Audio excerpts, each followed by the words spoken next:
For today's video, I'll be sharing my experiences of keeping small aquarium plants in low-tech tanks without CO2 injection. Now just to clarify, when I say small, I'm specifically referring to plants that max out at around 4 inches or 10 centimeters in height or less. Some of these plants work well as standalone options or centerpiece plants for smaller tanks, while others can work as carpeting plants or foreground plants in the right setup. So first up we have Staurogyne Repens, and this is a fantastic stem plant that usually tops out at around 4 inches or 10 centimeters.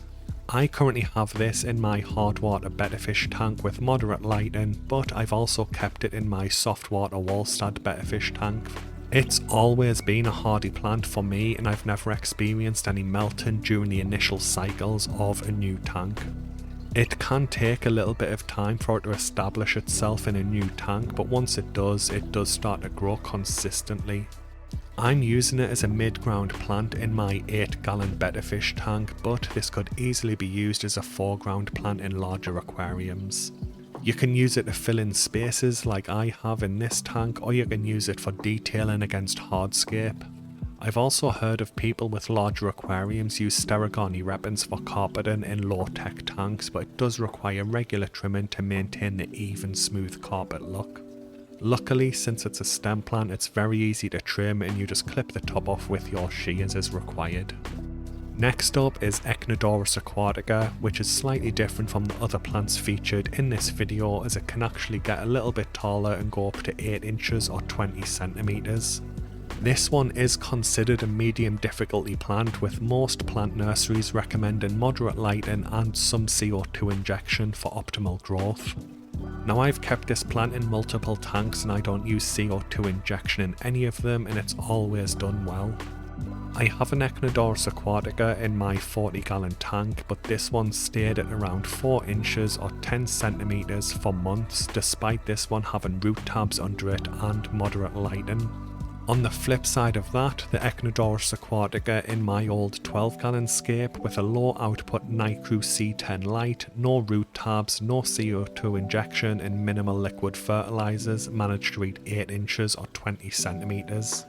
I've seen other people report similar issues with this plant in their own tanks, where it's easier to keep alive, but in a low-tech tank it can be unpredictable with its growth rate and it will often just stay small. This makes it a perfect centerpiece plant for smaller tanks, and it's my favourite sword plant because I love its vibrant green leaves.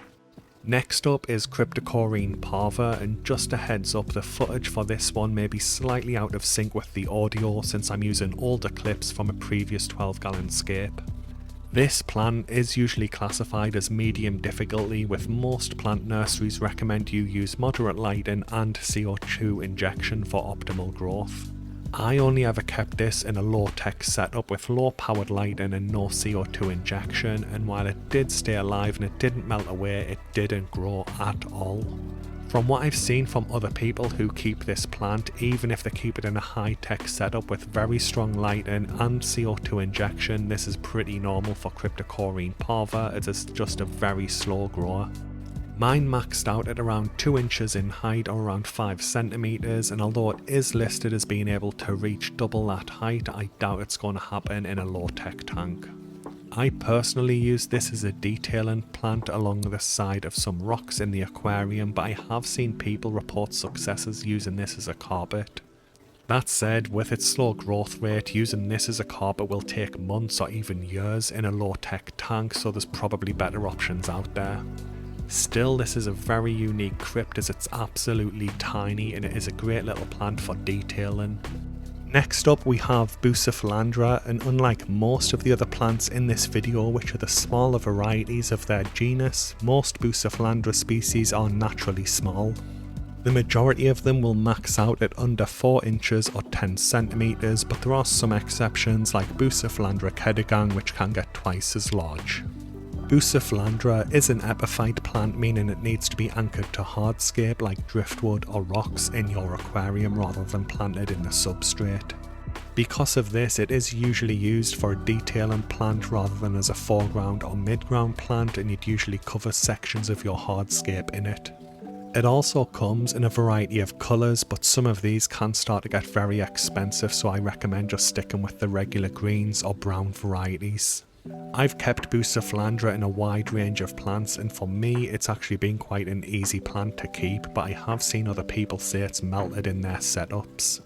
Next up is Echinodorus Aquartica, and I'm not sure if this one's new to the hobby or just underused, but I don't remember seeing anyone else mentioning this plant. Before I go any further, I just want to quickly say that I am brand new to this plant and I literally added it to my 29-gallon tank this week, so I have no idea how it's going to perform yet. That said, according to the Tropica website, it is classified as an easy sword plant that requires low light and no CO2 injection. The main thing that I like about this particular sword plant is its small size, with a maximum height of around 4 inches or 10 centimeters, making it one of the smaller sword plants in the hobby. I did try to research this plant before purchasing it, but there's really not that much information out there about it, so I am eager to see how it develops over the coming months. That said, I really like the colour of its leaves, and if you have a small tank this could easily work as a foreground or mid-ground plant, but in larger tanks it will probably be better suited to the foreground. Next up we have Henolanthium telenum green, and this plant has had a couple of name changes over the years, so you may know it as something else.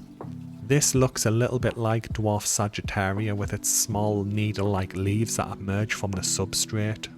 I've actually seen different sources report different maximum heights for this, ranging between 2 inches or 5 centimeters up to around 4 inches and 10 centimeters. I have kept this plant in a couple of different tanks and it usually does fall within that range, with some of the blades being far smaller and some being far larger. 2 of the tanks I kept this in had moderate lighting and one had low powered lighting, but it's always been easy to grow and it just takes hold and then propagates via its runners. This makes it a great choice as a carpeting plant in low-tech tanks if you want something to quickly and relatively easily fill out the foreground of your tank. That said, depending on your setup, it may require regular maintenance to keep it from spreading into areas of your aquarium you don't want it, because these stolon plants can be prolific in sending out their runners. One thing to note that I fell foul of is that, similar to cryptocorynes, Henolanthium telenum green can experience a melting phase in some tanks where it will melt right back and then bounce back and grow over the coming weeks. Like Bucephalandra, Anubias petite is also an epiphyte, meaning you'll attach it to hardscape such as rocks or driftwood rather than planting it in the substrate. Unlike Bucephalandra, most Anubias species are medium to large in size, limiting your options for smaller tanks, making Anubias petite perfect if you do have a smaller tank. Now, I am a huge fan of Anubias and I have it in most of my setups, but I have found that Anubias petite is one of the more finicky ones that will be temperamental in a new tank while it's cycling, and it can melt away and never come back. This is why I've switched over to using the dark start method for my new tanks, where I fully cycle the tank with an ammonia solution before adding the plants or fish to it. Despite it being a finicky plant in my experience, I still love this and I have it in a lot of tanks and I do plan to keep using it in the future. I just think it's a beautiful little plant that offers a rich deep green colour in your tank, and it definitely catches the eye. Finally, we have Cryptocoryne lutea hobbit. And again, just a quick note for this one, this is footage from an old tank, so it may not line up with the audio correctly because I don't have the tank anymore. As far as I'm aware, Denali is the only plant nursery selling this plant right now, so it can be a little difficult to find it and it is often out of stock in a lot of places. Thankfully, I have seen a few of the online shops in Europe getting it back in stock, so hopefully more places will get it soon. Anyway, from what I understand, this is a cultivar variant of regular Cryptocoryne lutea, which is a lot larger, and this one's been specifically propagated in a lab to keep it as small as possible, giving it the name Hobbit. According to Denali's website, this should max out at around 2 inches or 5 centimeters, but I am pretty sure mine was slightly larger than that. I actually kept this in an old shrimp tank that later ended up housing a betta fish, and it was very easy to care for. The tank had a low powered stock light, it didn't use any liquid fertilizers, no CO2 injection or anything like that, and the plant thrived.